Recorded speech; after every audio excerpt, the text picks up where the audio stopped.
kokalo kuom migawo mar tuke oikore mar siro tuke manyien kaka water rafting mar medo yudo huma piyo piyo e pacho ka. Jagoro mongirore migawo mar tuke Elijah Mwangi olero ni sirikal siro tukego matimore Sagana e kaunti ma Kirinyaga ka gidhi kelo kanyakla pinje mathoth mag Afrika.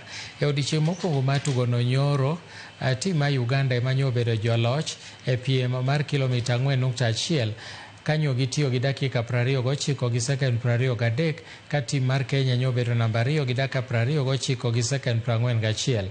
Pinje 11 mag Afrika oyuoro magin kaachiel kod South Sudan, Uganda, Nigeria, Rwanda, weg pacho Kenya, Sudan, Congo, Burundi, Tanzania, Somali kod Morocco.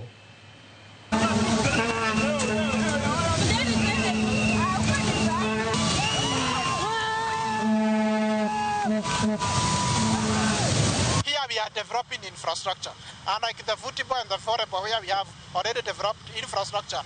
From this game, the World Federation, the African Federation, and the Kenyan Federation of Rafting will be left with some specialized equipment which they may use to train. Even in Europe, they have not a river like this one.